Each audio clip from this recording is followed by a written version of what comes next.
ಓಂ ಶ್ರೀ ಗುರುಭ್ಯೋ ನಮಃ ಹರಿ ಓಂ ಏಕದಂತಂ ಚತುರ್ಹಸ್తం ಪಾಶಮಂಕುಶಧಾರಿಣಂ ಹೃದಂಚ ವರದಂ ಹಸ್ತೈರ್ಬಿಭ್ರಾಣಂ ಮೂಷಕಧ್ವಜಂ ಮಹಾಗಣಪತಯೇ ನಮಃ. ಆತ್ಮೀಯ ಪ್ರಿಯ ಪ್ರೇಕ್ಷಕ ಮಿತ್ರರೇ, ವಿಶೇಷವಾಗಿ ಫೆಬ್ರವರಿ ತಿಂಗಳಲ್ಲಿ ಹೇಗಿದೆ ವೃಶ್ಚಿಕ ರಾಶಿಯವರಿಗೆ ಎಂಬಂತಹ ಈ ಮಾಸ ಭವಿಷ್ಯಗಳನ್ನು ತಿಳ್ಕೊಳ್ಳೋಣ. ನೋಡಿ, ಗ್ರಹಸ್ಥಿತಿ ಹೇಗಿದೆಯಪ್ಪ ಅಂತಂದರೆ, ನಿಮ್ಮ ರಾಶಿಯಿಂದ ಪಂಚಮ ರಾಶಿಯಲ್ಲಿ ಶುಕ್ರ ಬುಧ ರಾಹು, ಹಾಗೆ ಚತುರ್ಥ ರಾಶಿಯಲ್ಲಿ ಶನಿ ಮತ್ತು ರವಿ ಎರಡೂ ಗ್ರಹಗಳು ಕೂಡ. ಅನಂತರದಲ್ಲಿ ಷಷ್ಠ ರಾಶಿಯಲ್ಲಿ ಗುರು ವಕ್ರವಾಗಿದ್ದಾನೆ. ಇನ್ನು ಸಪ್ತಮ ರಾಶಿಯಲ್ಲಿ ಯಾರಿಲ್ಲ, ಅಷ್ಟಮ ರಾಶಿಯಲ್ಲಿ ಕುಜ, ಹಾಗೆ 11ನೇ ರಾಶಿಯಲ್ಲಿ ಕೇತು. ಹೀಗೆಲ್ಲ ಈ ತಿಂಗಳ ಒಂದು ಗ್ರಹಸ್ಥಿತಿ ಇದೆ. ಇನ್ನು ಈ ಫೆಬ್ರವರಿ ತಿಂಗಳು ಅಂತಂದರೆ ಮಾಘ ಮಾಸ, ಪೂಜೆ ಪುನಸ್ಕಾರಗಳನ್ನು ಮಾಡುವಂತಹ ಒಂದು ವಿಶೇಷವಾದಂಥ ಒಂದು ತಿಂಗಳು. ಈ ತಿಂಗಳಲ್ಲಿ ಏನಪ್ಪ ವಿಶೇಷವಾದಂತಹ ದಿವಸ ಅಂತಂದರೆ, ನೋಡಿ, 1ನೇ ತಾರೀಕಿಗೆ ಕುಂದ ಚತುರ್ಥಿ ಅಂತಿದೆ, 2ನೇ ತಾರೀಕಿಗೆ ಶ್ರೀ ಪಂಚಮಿ ಅಂತಿದೆ, 3ನೇ ತಾರೀಕಿಗೆ ಕುಮಾರ ಷಷ್ಠಿ, ಹಾಗೆ 4ನೇ ತಾರೀಕಿಗೆ ಸೂರ್ಯ ಜಯಂತಿ ಅಂತ, 5ನೇ ತಾರೀಕಿಗೆ ರಥಸಪ್ತಮಿ ಇದೆ, ಬಹಳ ಉತ್ತಮವಾದಂಥದ್ದು.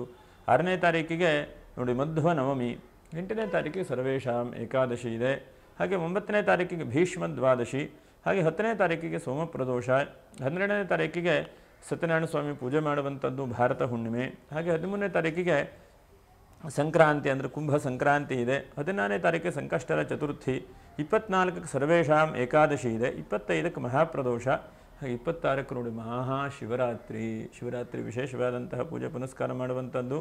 ಮತ್ತು ಆ ದಿವಸವೇ ಶನೇಶ್ವರ ಜಯಂತಿಯೂ ಕೂಡ ಇದೆ. 28ಕ್ಕೆ ಶಿವರಾತ್ರಿ ಅಮಾವಾಸ್ಯೆ. ಹೀಗೆಲ್ಲ ಇದೆ. ಏನು ವೃಶ್ಚಿಕ ರಾಶಿಯವರು ಬಹಳ ಯೋಚನೆ ಮಾಡ್ತಾ ಇರ್ತೀರಿ.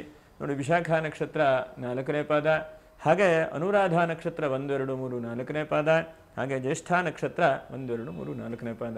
ನಿಮಗೆ ವಿಡಿಯೋ ಮುಗಿವರೆಗೂ ಕೂಡ ನೀವು ನೋಡ್ತಾ ಇರಿ. ನಕ್ಷತ್ರ ಪರಿಹಾರಗಳು ಏನಿದೆ, ಏನಾದರೂ ಶುಭವ ಅಥವಾ ಇನ್ನೂ ತೊಂದರೆನೋ ಎಂಬಂತಹ ಎಲ್ಲ ವಿಷಯಗಳನ್ನು ಕೂಡ ನಾವು ತಿಳ್ಕೊಳ್ಳುವಂತಹ ಒಂದು ಪ್ರಯತ್ನ ಮಾಡೋಣ. ನಾವಿದು ಹೇಳುವಂಥದ್ದು ಗೋಚಾರ ಫಲ ಅಂಥೇಳಿ, ನಿಮ್ಮ ಜಾತಕದ ಮೇಲೆ, ದಶಾಭುಕ್ತಿಗಳ ಮೇಲೆ ಕೆಲವೊಂದಷ್ಟು ವ್ಯತ್ಯಾಸ ಬರಬಹುದು. ಇದೇ ಸಂಪೂರ್ಣವಾದಂತಹ ತೀರ್ಮಾನ ಹೇಳುವಂಥದ್ದಲ್ಲ.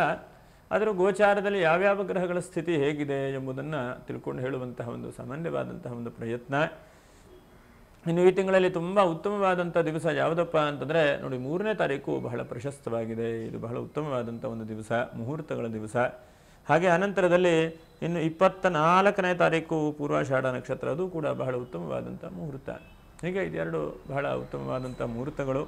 ಒಟ್ಟಿನಲ್ಲಿ ಈ ಮಾಘ ಮಾಸ ಆದದ್ದರಿಂದ ದೇವರ ಪೂಜೆ ಪುನಸ್ಕಾರ, ಆರಾಧನೆ, ಭಗವಂತನಿಗೆ ಸರ್ವವನ್ನು ಕೂಡ ಸಮರ್ಪಣೆ ಮಾಡುವಂಥ ಒಂದು ವಿಶೇಷವಾದಂಥದ್ದು ಮಾಘ ಮಾಸ ಅಂತಂದರೆ ಈಶ್ವರನ ವಿಶೇಷವಾದಂಥ ಒಂದು ಮಾಸ.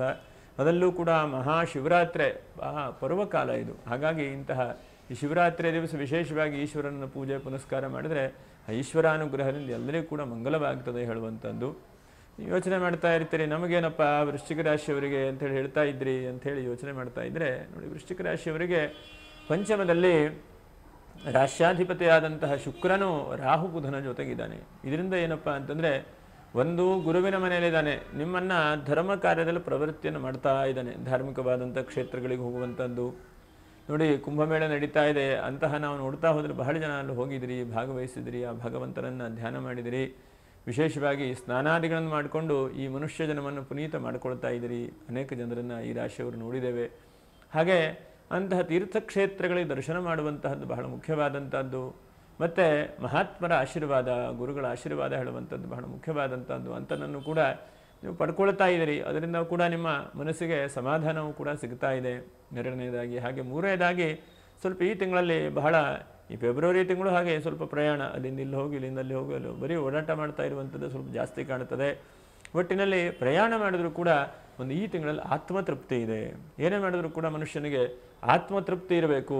ಇದು ನನಗೆ ಸರಿ ಇದೆ ಅಥವಾ ಇದನ್ನು ಸಮಾಧಾನ ಇದೆ, ನಾನು ಮಾಡ್ತಾ ಇರುವಂಥದ್ದು ಕರೆಕ್ಟಾಗಿದೆ ಹೇಳುವಂತಹ ಒಂದು ಮನಸ್ಥಿತಿ ನಿಮಗೆ ಬಂದಾಗ ಬೇರೆ ಏನೂ ಕೂಡ ಬೇಕಾಗುವುದಿಲ್ಲ. ಹಾಗಾಗಿ ಅಂತಹ ಆತ್ಮತೃಪ್ತಿ ಹೇಳುವಂಥದ್ದು ನಿಮಗೆ ಸಿಗ್ತಾ ಇದೆ. ಇದು ಬಹಳ ಉತ್ತಮವಾದಂಥದ್ದು. ಅನಂತರದಲ್ಲಿ ಚತುರ್ಥದಲ್ಲಿ ರವಿ ಇದ್ದಾನೆ. ಹಾಗಾಗಿ ಏನೋ ಒಂದು ವಾಹನದ ಏನೋ ಸ್ವಲ್ಪ ಬದಲಾವಣೆ ಆಗುವಂಥದ್ದು, ವಾಹನ ಹಳೆ ವಾಹನ ಇದ್ದರೆ ಚೇಂಜ್ ಮಾಡುವಂಥದ್ದು, ಅಥವಾ ಕೆಲವೊಂದು ಬಿಡಿ ಭಾಗಗಳು ಹೋಗಿದ್ದರೆ ಅದನ್ನು ಚೇಂಜ್ ಮಾಡಿಸುವಂತಹ ಒಂದು ಅವಕಾಶಗಳು ಕೂಡ ಸಿಗುತ್ತೆ. ಮತ್ತು ಯಾವುದೋ ಒಂದು ದೊಡ್ಡದಾದಂಥ ಉದ್ಯೋಗ ವ್ಯಾಪಾರ ವ್ಯವಹಾರ ಕೈ ಹಾಕಬೇಕು ಅಂತೇಳಿ ಯೋಚನೆ ಮಾಡ್ತಾ ಇದ್ದೀರಿ. ಆ ಉದ್ಯೋಗ ಆಡುವಂಥದ್ದು ನಿಧಾನವಾಗಿ ಮುಂದೆ ಹೋಗ್ತಾ ಇದೆ. ಆದರೂ ಕೂಡ ಈ ತಿಂಗಳಲ್ಲಿ ಸ್ವಲ್ಪ ಅದಕ್ಕೆ ಇನ್ನೂ ಹೆಚ್ಚಿನದಾದಂತಹ ಫೋಕಸ್ ಆಗುವ ಹಾಗೆ, ಅಥವಾ ಅದಕ್ಕೆ ಸಮಾಧಾನ ಸಿಗುವ ಹಾಗೆ, ಅಥವಾ ಕೆಲಸದಲ್ಲಿ ಏನೋ ಲಾಭಾಂಶ ಇಷ್ಟೊಂದು ಸಿಗುತ್ತಪ್ಪ, ಯಾಕಂದರೆ ಮಾರ್ಕೆಟೆಲ್ಲ ಬಿದ್ದು ಹೋಗಿದೆ, ಏನು ಮಾಡಲಿ ಅಂತೇಳಿ ಯೋಚನೆ ಮಾಡ್ತಾ ಇದ್ದರೆ ಯಾವುದೋ ಒಂದು ರೀತಿಯಲ್ಲಿ ನಿಮ್ಗೆ ಅನುಕೂಲ ಬರುತ್ತೆ ಹೇಳುವಂತಹದ್ದು ನಿಮಗೆ ಆ ಒಂದು ಮನಸ್ಸಿಗೂ ದೃಢವಾದಂತಹ ಸಮಾಧಾನಗಳು ಒಂದು ಸಿಗುವಂಥ ಚಾನ್ಸಸ್ ಇದೆ. ಮತ್ತು ತಂದೆ ತಾಯಿಯವರ ವಿಶೇಷವಾದಂಥ ಆಶೀರ್ವಾದ ಇದು ಬಹಳ ಮುಖ್ಯವಾಗಿ ಗಮನಿಸುವಂಥದ್ದು. ಹಿರಿಯರ ಆಶೀರ್ವಾದ, ತಂದೆ ತಾಯಿಯವರ ಆಶೀರ್ವಾದ, ಅವರು ನಿಮಗೆ ಸದಾಕಾಲ ಆಶೀರ್ವಾದ ಮಾಡ್ತಾ ಇರ್ತಾರೆ. ಯಾಕಂದರೆ ವೃಶ್ಚಿಕ ರಾಶಿಯವರು 100 ಜನಕ್ಕೆ ಆಸರೆ ಮಾಡುವಂಥವ್ರು, ಯಾವಾಗೂ ಹೀಗೆ ನಿಮ್ಮ ಕೈ ಇರುತ್ತೆ ಅಲ್ವಾ. ದಾನ ಮಾಡುವಂಥದ್ದು, ಜನಕ್ಕೆ ಹೆಲ್ಪ್ ಮಾಡುವಂಥದ್ದು, ಎಲ್ಲರಿಗೂ ಕೂಡ ಕೊಡುವಂತಹ ಮನಸ್ಥಿತಿ ಕೈ ನಿಮ್ಮದಿರುತ್ತೆ. ಆದರೂ ಕೂಡ ಎಲ್ಲೋ ಒಂದು ಕಡೆಗೆ ಮನಸ್ಸಿಗೆ ಸಮಾಧಾನ ಇಲ್ಲ, ಹೀಗೆ ಮಾಡ್ಕೊಂಬಿಟ್ನಲ್ಲ ನಾನು ಅಂತೇಳಿ ಚಿಂತೆ ಮಾಡ್ತಾ ಇದ್ದರೆ ಅದಕ್ಕೆ ಯಾರೋ ಒಬ್ಬರು ನಿಮಗೆ ಸಪೋರ್ಟ್ ಮಾಡ್ತಾರೆ. ಯಾಕಂದರೆ ನೀವು ಯಾವತ್ತೂ ಅನುರಾಧ ನಕ್ಷತ್ರ ಇರಬಹುದು, ಜ್ಯೇಷ್ಠ ನಕ್ಷತ್ರ ಇರಬಹುದು, ಲೀಡರ್ಶಿಪ್ ವಹಿಸುವಂಥ ಒಂದು ಜಾತಕ, ಎಲ್ಲರಿಗೂ ಕೂಡ ಮುಂದೆ ಹೋಗಬೇಕು, ಎಲ್ಲರೂ ಕೂಡ ಚೆನ್ನಾಗಿರಬೇಕು ಅಂತೇಳಿ ಭಾವಿಸುವಂಥದ್ದು. ಯಾವತ್ತು ನಾವು ಆ ಭಗವಂತನ ನಂಬಿ ಒಳ್ಳೊಳ್ಳೆ ಕೆಲಸಗಳನ್ನು ಮಾಡ್ತಾ ಇದ್ದಾಗ ಹಿಂದೆ ಭಗವಂತನೇ ಪ್ರೇರಣೆ ಮಾಡ್ತಾನೆ, ಭಗವಂತ ಶಕ್ತಿಯನ್ನು ಕೂಡ ಭಗವಂತನೇ ನೀಡ್ತಾನೆ ನಿಮಗೆ. ಹಾಗಾಗಂತಹ ಆ ಶಕ್ತಿಯನ್ನು ಭಗವಂತ ನಿಮಗೆ ನೀಡ್ತಾ ಇದ್ದಾನೆ. ಶಕ್ತಿ ಭಗವಂತ ಖಂಡಿತ ಕಿತ್ಕೊಳ್ತಾ ಇಲ್ಲ, ಭಗವಂತ ಶಕ್ತಿ ನೀಡ್ತಾ ಇದ್ದಾನೆ, ಆಶೀರ್ವಾದ ಮಾಡ್ತಾ ಇದ್ದಾನೆ, ಅನುಗ್ರಹ ಮಾಡ್ತಾ ಇದ್ದಾನೆ. ಹಾಗಾಗಿ ನೀವು ಬಹಳ ಮುಖ್ಯವಾಗಿ ಗಮನಿಸುವಂಥದ್ದು ಆ ನೈವಾನುಗ್ರಹ ಭಗವಂತನ ಅನುಗ್ರಹ ಆಗಿದೆ, ನಡೆಸ್ಕೊಳ್ತಾ ಹೋಗ್ತಾ ಇದ್ದಾನೆ, ನನ್ನ ಕರ್ತವ್ಯ ನಾನು ಮಾಡ್ತಾ ಇದ್ದಾನೆ ಅಂಥೇಳಿ ಈ ತಿಂಗಳಲ್ಲಿ ಅಷ್ಟೂ ದಿವಸ ನೀವು ನೋಡಿ 28 ದಿವಸ ಇದೆ ಈ ತಿಂಗಳಲ್ಲಿ. ಹಾಗಾಗಿ ಯಾಕಂದರೆ ಫೆಬ್ರವರಿ ಅಂದ ತಕ್ಷಣ 28 ದಿವಸ ಇರೋದು ನಮಗೆ. ಹಾಗಾಗಿ ಇಂಥ 28 ದಿವಸವೂ ಕೂಡ ನೀವು ಏನು ಉದ್ಯೋಗ ಮಾಡ್ತೀರೋ ಅದಕ್ಕೆ ಒಂದು ದೇವಿ ಪುರಾಣದಲ್ಲಿ ಒಂದು ಹೇಳುತ್ತದೆ, ಯಯ್ಯಂ ಕಾಮನತೆಯ ಕಾಮಂ ತಂತಂ ಪ್ರಾಪ್ನೋತಿ ನಿಶ್ಚಿತಂ ಅಂತ. ಏನೇನು ಕೆಲಸವನ್ನು ಭಗವಂತನ ನಂಬಿ ಮಾಡ್ತೀರೋ ಆ ಭಗವಂತನ ನಿಶ್ಚಯವಾಗಿ ಅದನ್ನು ಮಾಡ್ತಾನೆ. ಕೆಲಸ ಮಾಡುವಂತಹ ಕೆಲಸವನ್ನು ನಾವು ಎಷ್ಟು, ಈಗ ಉದಾಹರಣೆಗೆ ಒಂದು ಪ್ರೈವೇಟಾಗಿ ಕೆಲಸಕ್ಕೆ ಹೋಗ್ತಾ ಇದ್ದೇನೆ, ಆ ಕೆಲಸವನ್ನು ಪ್ರೀತಿಯಿಂದ ಮಾಡುವಂಥದ್ದು ಅಷ್ಟೇ ನಮ್ಮ ಕೆಲಸ. ಹೆಚ್ಚಿನದಾದಂತಹ ಅಭಿವೃದ್ಧಿ ಕೊಡುವಂಥದ್ದು ಅಥವಾ ಇನ್ಕ್ರಿಮೆಂಟ್ ಕೊಡುವಂಥದ್ದು ಅಥವಾ ನಿಮಗೇನೋ ಒಂದು ಮೇನ್ ಹುದ್ದೆ ಕೊಡುವಂಥದ್ದು, ಅದು ಆ ಕೆಲಸವೇ ನಿಮಗೆ ಮಾಡ್ತದೆ ಅನುರಾಧ ನಕ್ಷತ್ರದ. ಯಾಕಂದರೆ ನಿಮ್ಮ ಅಪೇಕ್ಷೆ ನಿಮ್ಮ ಜೀವನದಲ್ಲಿ ಬಹಳ ಕಡಿಮೆ ಅಲ್ವಾ. ಹಾಗಾಗಿ ಅಪೇಕ್ಷೆ ಕಡಿಮೆ ಇರೋದ್ರಿಂದ ನಿಮ್ಗೆ ಆ ಭಗವಂತನೇ ನಿಮ್ಮನ್ನು ಎತ್ಕೊಂಡು ಮುಂದೆ ಹೂವೆತ್ತದಾಗಿ ಎತ್ಕೊಂಡು ಕರ್ಕೊಂಡು ಹೋಗ್ತಾ ಇದ್ದಾನೆ. ಹಾಗಾಗಿ ಈ ತಿಂಗಳಲ್ಲಿ ಒಂದು ನಿಮ್ಮ ಉದ್ಯೋಗದ ಬಗ್ಗೆ ಜಾಸ್ತಿ ಫೋಕಸ್ ಕೊಡಿ, ಆ ಉದ್ಯೋಗ ಬಹಳ ಒಳ್ಳೆಯದನ್ನು ಮಾಡ್ತದೆ. ಮತ್ತು ಅನಿರೀಕ್ಷಿತವಾದಂಥ ಧನಾಗಮನವೂ ಕೂಡ ಎಲ್ಲೋ ಒಂದು ಕಡೆಗೆ ಆಗುತ್ತೆ. ಎಲ್ಲೋ ಒಂದು ಕಡೆಗೆ ಎಫ್ಡಿನೋ ಬೇರೆ ಕಡೆಗೂ ಎಲ್ಲ ಇನ್ವೆಸ್ಟ್ಮೆಂಟ್ ಮಾಡಿ ಇಟ್ಟಿದ್ದೀರಿ, ಅಥವಾ ಯಾವುದೋ ಒಂದು ಭೂಮಿ ಮೇಲೋ ಅಥವಾ ಒಂದು ಇಂಡಸ್ಟ್ರಿ ಮೇಲೋ ದುಡ್ಡು ಹಾಕಿಟ್ಟಿದ್ದೀರಿ, ಅದು ಸ್ವಲ್ಪ ಈ ತಿಂಗಳಲ್ಲಿ ಬರುವಂತಹ ನಿರೀಕ್ಷೆ ಆಗಬಹುದು. ಮತ್ತು ಯಾರೋ ಒಬ್ಬರಿಗೆ ಹಣ ಕೊಡಬೇಕು ಅಂತ ಅಂದ್ಕೊಳ್ತಾ ಇರ್ತೀರಿ ನೀವು, ಏನಪ್ಪ ಕೊಡಲಿಕ್ಕೆ ಆಗ್ತಾ ಇರಲಿಲ್ಲ ಚಿಂತೆ ಅಂತ ಹೇಳಿ. ಆ ಹಣ ಕೊಡ್ಕೊಳ್ಳಿಕ್ಕೆ ನಿಮ್ಮ ಹತ್ರ ಸ್ವಲ್ಪ ಹೊಂದಾಣಿಕೆ ಆಗ್ತದೆ. ಎಷ್ಟೋ ಸಲ ನಮ್ಮ ಕೈಲಿ ದುಡ್ಡೇ ಇಲ್ಲ, ಏನು ಮಾಡಬೇಕಪ್ಪ ಅಂಥೇಳಿ ನಮಗೆ ಕಿರಿಕಿರಿ ಆಗ್ತದೆ. ಆದರೆ ಈ ತಿಂಗಳಲ್ಲಿ ಆರ್ಥಿಕವಾದಂಥ ಸ್ವಲ್ಪ ಅನುಕೂಲಕರವಾಗಿ ಆಗುವಂಥ ಸಾಧ್ಯತೆಗಳಿದ್ದಾವೆ. ಮತ್ತು ಮೂರನೇದಾಗಿ ಸೋದರರಿಂದ ಬಹಳ ಅನುಕೂಲ ಈ ತಿಂಗಳಲ್ಲಿ. ನಿಮ್ಗೆ ಯಾರು ಅಣ್ಣ ತಮ್ಮ ಅಕ್ಕ ತಂಗಿ ಯಾರು ಕಿರಿಕಿರಿ ಆಗ್ತಾ ಇತ್ತೋ, ಮನೆಯಲ್ಲಿ ಸಮಸ್ಯೆ ಆಗ್ತಾ ಇತ್ತು, ಅಂತಹ ಆ ಕಿರಿಕಿರಿ ಎಲ್ಲ ದೂರ ಆಗುವಂಥ ಸಾಧ್ಯತೆಗಳಿದ್ದಾವೆ. ಹಾಗೆ ನಾಲ್ಕನೇದಾಗಿ ಮನಸ್ಸಿಗೆ ಎಷ್ಟೋ ವರ್ಷಗಳಿಂದ ಒಂದೇನಪ್ಪ ಕಿರಿಕಿರಿ ಅಂತಂದರೆ, ನಾನು ಏನಾದರೂ ಒಂದು ಸ್ವತಂತ್ರವಾಗಿ ಕೆಲಸ ಕಾರ್ಯಗಳನ್ನು ಮಾಡಬೇಕು, ಯಾವತ್ತೂ ನಾನು ಅಡಿಯಾಳಾಗಿರಬಾರ್ದು, ನಾನೇನು ಕಂಪ್ನಿ ಒಂದು ಆರಂಭ ಮಾಡಬೇಕು ಅಂತಂದರೆ ಬಹುಶಃ ಈ ತಿಂಗಳಲ್ಲಿ ಏನಾದರೂ ಆಗಬಹುದು. ನೋಡಿ, ಈ ತಿಂಗಳಲ್ಲಿ ಏನಾದರೂ ಒಂದು ಸ್ವಂತವಾದಂತಹ ಏನಾದರೂ ಒಂದು ನಿಮ್ಮ ಮನಸ್ಸಿಗೆ ಕೆಲಸ ಮಾಡೋಣ ಅಥವಾ ಅಭಿವೃದ್ಧಿ ಆಗುತ್ತೆ ಅಂತೇಳಿ ಅನಿಸ್ಬೋದು. ಇದು ಬಹಳ ಉತ್ತಮವಾದಂಥದ್ದು ಈ ತಿಂಗಳಲ್ಲಿ. ಏನಕ್ಕೆ ಅಂತಂದರೆ ಯಾವಾಗೂ ಕೂಡ ರಾಶ್ಯಾಧಿಪತಿಯಾದಂಥ ಶುಕ್ರನ ಗುರುವಿನ ಮನೆ ಇದ್ದ ತಕ್ಷಣವೇ ನಿಮಗೆ ಬಹಳ ಉತ್ತಮವಾದಂಥ ಮನಸ್ಥಿತಿಯನ್ನು ಕೊಡ್ತಾನೆ. ಮತ್ತು ಈ ತಿಂಗಳಲ್ಲಿ ನಿಮಗೆ ಬಹಳ ಆತ್ಮೀಯರ ವಿಶ್ವಾಸ ಜಾಸ್ತಿ ಬೆಳೀತದೆ. ನೀವೆಲ್ಲೆಲ್ಲಿ ಹೋಗ್ತಾ ಇದ್ದೀರೋ, ಯಾರ್ಯಾರ ಜೊತೆಗಿದ್ದೀರೋ ಅಂಥವರೆಲ್ಲ ಒಂದು ಒಳ್ಳೆಯದನ್ನೇ ಪ್ರೇರಣೆ ಮಾಡ್ತಾರೆ. ಅದಕ್ಕೆ ಹೇಳ್ತಾರೆ, ಆಡೋವ್ರ ಜೊತೆಗಿದ್ರೆ ಆಡ್ತಾರಂತೆ, ಓದೋವ್ರ ಜೊತೆಗಿದ್ರೆ ಓದ್ತಾರಂತೆ. ಹಾಗಾಗಿ ನಿಮ್ಮ ಜೀವನ ಹೇಗೆ ಅಂತಂದರೆ ನಿಮ್ಗೆ ಓದೋವರೇ ಜಾಸ್ತಿ ಸಿಕ್ಕಿದ್ದಾರೆ. ಹಾಗಾಗಿ ನಿಮ್ಮ ಜೀವನ ಒಂಥರ ವಿದ್ಯಾಭ್ಯಾಸನೋ ಅಥವಾ ಚೆನ್ನಾಗಿರುವಂಥ ತಿಳುವಳಿಕೆ ಜೀವನ ಸಿಗುವಂತಹದ್ದು, ತುಂಬ ಮೇಲ್ಮಟ್ಟದ ನಿಮ್ಮ ಜೀವನ ಅವಕಾಶಗಳು ಸಿಗ್ತಾ ಇದೆ. ಅದು ಬಹಳ ಉತ್ತಮವಾದಂಥದ್ದು. ಅದನ್ನು ಯಾವತ್ತೂ ಕೂಡ ನೀವು ಮರಿಬೇಡಿ ಜೀವನದಲ್ಲಿ. ಯಾಕಂದರೆ ನಿಮ್ಮ ಜೀವನ ಹೇಗೆ ಅಂತಂದರೆ ಬೇರೆಯವ್ರಿಗೆ ಹೆಲ್ಪ್ ಮಾಡ್ತೀವಿ, ತನ್ಮೂಲಕವಾಗಿ ಅನುಭವಗಳು ಬರುತ್ತೆ. ಎಷ್ಟೋ ಸಲ ನಾವು ಎಲ್ಲವನ್ನು ಕೂಡ ಹಣದಿಂದನೇ ಅಳಿಲಿಕ್ಕಾಗಲ್ಲ. ಈ ರಾಶಿಯವರು ಹಣದಿಂದ ಯಾರನ್ನು ಕೂಡ ಅಳಿಯುವುದಿಲ್ಲ. ನಾನು ಒಳ್ಳೇದು ಮಾಡಬೇಕು ಹೇಳುವಂತಹ ಮನುಷ್ಯ ಪ್ರಯತ್ನ ಏನಿದೆಯಲ್ವ ಅದನ್ನು ಪುನಃ ಪುನಃ ಮಾಡ್ತಾ ಇರಿ. ಅದು ಬಹಳ ಒಳ್ಳೆ ರೀತಿಯಾದಂತಹ ರಿಸಲ್ಟನ್ನು ಕೂಡ ಕೊಡುತ್ತದೆ. ಅನಂತರದಲ್ಲಿ ನೋಡಿ, ಈ ತಿಂಗಳಲ್ಲಿ ಇಷ್ಟು ದಿವಸ ನಿಮಗೆ ಗುರುಬಲ ಇರಲಿಲ್ಲ, ಅದ್ರ ಜೊತೆಗೆ ಕುಜನೂ ಕೂಡ ಅಷ್ಟಮಕ್ಕೆ ಹೋಗಿದ್ದಾನೆ. ವಿವಾಹ ಆಗಿಲ್ಲ ಅಂತಂದರೆ ಏನು ನೋಡಿ ಯೋಚನೆ ಮಾಡ್ತಾ ಬಹಳ ಜನ ಇರ್ತೀರಿ. ಹಾಗೆ ಶುಕ್ರನ ಬಲ ಬಂದಿದೆ. ಶುಕ್ರನು ಪಂಚಮ ಸ್ಥಾನದಲ್ಲಿ ಅಥವಾ ಮುಂಬಸ್ತನೇ ಸ್ಥಾನದಲ್ಲಿ ಇದ್ದಾಗ ವಿವಾಹಾದಿ ಮಂಗಲ ಕಾರ್ಯಗಳನ್ನು ನಡೆಸ್ತಾನೆ ಅಂತೇಳಿ ಹೇಳ್ತದೆ ಶಾಸ್ತ್ರ. ಹಾಗಾಗಿ ಏನಾದರೂ ನಿಮ್ಮ ಮಕ್ಕಳಿಗೆ ಮದುವೆ ಮಾಡಬೇಕು ಅಥವಾ ನಿಮ್ಮ ಯಾರಿಗೂ ಒಂದು ಸ್ನೇಹಿತರಿಗೆ ಮಾಡಬೇಕು, ನೀವು ಮುಂದೆ ನಿಂತ್ಕೊಂಡಿದ್ದೀರಿ ಅಂತಂದರೆ ಆ ಮದುವೆ ಸುಸೂತ್ರವಾಗಿ ನೆರವೇರುವಂತಹ ಒಂದು ಸಾಧ್ಯತೆಗಳಾಗುತ್ತೆ. ಮತ್ತು ದಾಂಪತ್ಯದ ಕಲಹಗಳು ನೋಡಿ, ಸಪ್ತಮದಲ್ಲಿರುವಂತಹ ಗುರು ವಕ್ರವಾಗಿದ್ದಾನೆ ಷಷ್ಠದಲ್ಲಿ. ಹಾಗಾಗಿ ಯಾವುದೋ ಒಂದು ನೀವು ಹೋಗಿಯೋ ಅಥವಾ ಮಾತಾಡಿಯೋ ಅಥವಾ ಇನ್ನೊಬ್ಬರಿಗೆ ಹೆಲ್ಪ್ ಮಾಡಿಯೋ ಆ ದಾಂಪತ್ಯದಲ್ಲಿರುವಂತಹ ಏನು ಖಿನ್ನತೆ, ಕಲಹ, ಚಿಂತೆ ಏನು ದೂರ ಆಗುವಂತಹ ಮನಸ್ಥಿತಿ ಇದೆಯೋ ಒಂದು ಸ್ವಲ್ಪ ಹೊಂದಾಣಿಕೆ ಆಗ್ತದೆ. ಎಷ್ಟೋ ಸಲ ಇಬ್ಬರು ತುಂಬ ಗಲಾಟೆ ಮಾಡ್ತಾ ಇರ್ತಾರೆ, ಯಾರೋ ಒಬ್ಬರು ಮಧ್ಯದಲ್ಲಿ ಹೋದವರು ನೋಡಪ್ಪ ಹೀಗೆ ಹೀಗೆ ಅಂಥೇಳಿ ಅರ್ಥ ಆಗುವ ಹಾಗೆ ಹೇಳಿದಾಗ ಇದೆಲ್ಲೋ ಒಂದು ಕಡೆ ಪರಿವರ್ತನೆ ಆಗ್ತದೆ. ಹಾಗಾಗಿ ದಾಂಪತ್ಯದಲ್ಲಿ ಯಾರ್ಯಾರಿಗೆ ಸಮಸ್ಯೆ ಇದೆಯೋ ಅಂಥವರಿಗೆ ಆ ಸಮಸ್ಯೆಗಳು ಯಾರೋ ಒಂದು ವ್ಯಕ್ತಿಯಿಂದ ಪರಿಹಾರ ಆಗ್ತದೆ. ಯಾಕಂದರೆ ಏನಾಗುತ್ತೆ, ಇಬ್ಬರಿಗೂ ಕೂಡ ನಾನು ನಾನು ಹೇಳುವಂಥದ್ದು ತಕ್ಕಡಿಯಲ್ಲಿದ್ದ ಹಾಗೆ. ಯಾಕಂದರೆ ಸಾಂಸಾರಿಕವಾದಂಥ ಜೀವನ ಯಾರೋ ಮೇಲೂ ಕೇಳುವಂತೇನಿಲ್ಲ. ಸರಿಯಾದಂಥ ರೀತಿಯಲ್ಲಿ ನೇಗಲನ್ನು ಕಟ್ಕೊಂಡು ಹೇಗೆ ಎಳ್ಕೊಂಡು ಹೋಗ್ತದೆಯೋ ಎತ್ತು ಅದೇ ತರಹ ಜೀವನ ಹೇಳುವಂಥದ್ದು ನಡ್ಕೊಂಡು ಹೋಗಬೇಕು. ಆದರೆ ಕೆಲವೊಂದು ಸಲ ಸಮಸ್ಯೆ ಆಗುತ್ತೆ, ನಾ ಜಾಸ್ತಿ ನನ್ನ ಹತ್ರ ದುಡ್ಡು ಜಾಸ್ತಿ ಇದೆ, ನನ್ನ ಹತ್ರ ದುಡ್ಡು ಜಾಸ್ತಿ ಇದೆ ಅಂಥೇಳಿ.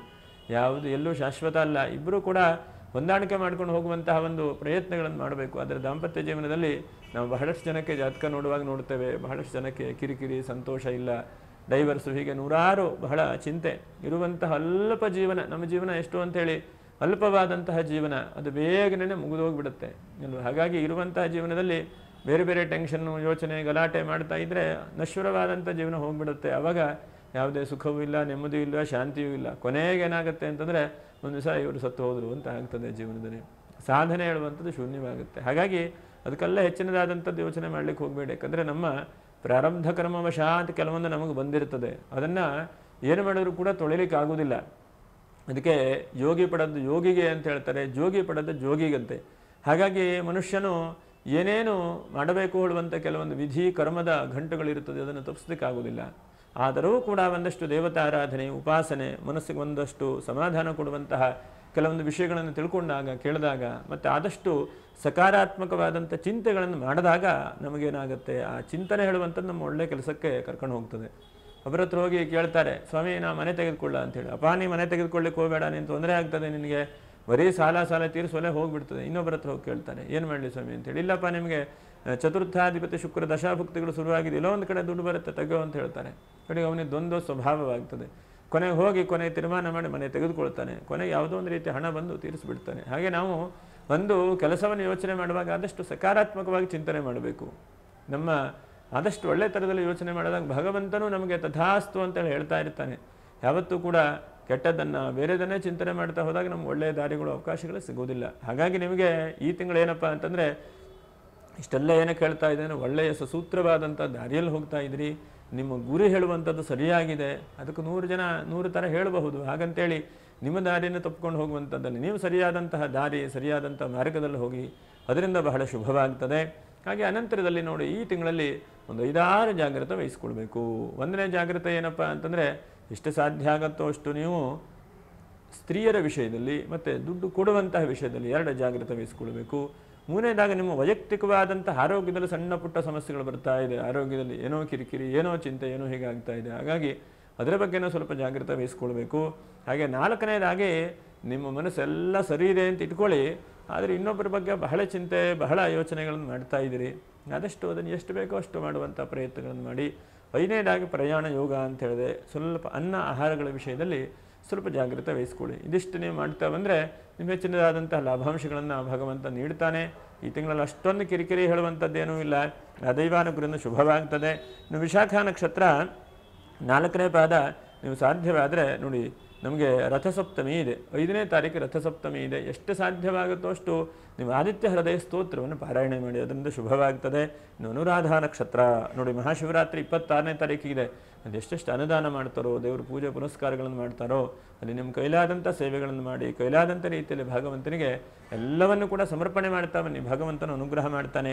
ಅನ್ನದಾನ ಮಾಡ್ತಾರೆ, ನಿಮ್ಮ ಕೈಲಿ ಎಷ್ಟು ಶಕ್ತಿ ಇದೆಯೋ ಅಷ್ಟನ್ನು ನೀವು ಕೊಡುವಂತಹ ಪ್ರಯತ್ನವನ್ನು ಮಾಡಿ. ಇನ್ನು ಜ್ಯೇಷ್ಠ ನಕ್ಷತ್ರ ಹುಣ್ಣಿಮೆ 12ನೇ ತಾರೀಕಿಗಿದೆ. 12ನೇ ತಾರೀಕಿಗೆ ಕೆಲವೊಂದು ಅಕ್ಕಪಕ್ಕದಲ್ಲಿ ಸತ್ಯನಾರಾಯಣ ಸ್ವಾಮಿ ಪೂಜೆ ಮಾಡ್ತಾ ಇದ್ದರೆ, ಆ ಸತ್ಯನಾರಾಯಣ ಸ್ವಾಮಿಯನ್ನು ಭಕ್ತಿಯಿಂದ ಬೇಡ್ಕೊಳ್ಳಿ, ಪ್ರಾರ್ಥನೆ ಮಾಡಿ. ಆ ದೈವಾನುಗ್ರಹದಿಂದ ಶುಭವಾಗುತ್ತೆ, ಮಂಗಲವಾಗಲಿ. ಹಾಗೆ ಯಾರು ಸಬ್ಸ್ಕ್ರೈಬ್ ಮಾಡಿಲ್ಲ ಅಂತವರು ಸಬ್ಸ್ಕ್ರೈಬ್ ಮಾಡಿ. ಮುಂದಿನ ವಿಡಿಯೋದಲ್ಲಿ ಮತ್ತೆ ಭೇಟಿ ಮಾಡೋಣ. ನಮಸ್ಕಾರ. ಲೋಕ ಸಮಸ್ತ ಸುಖಿನೋ ಭವಂತು. ನಮಸ್ಕಾರ.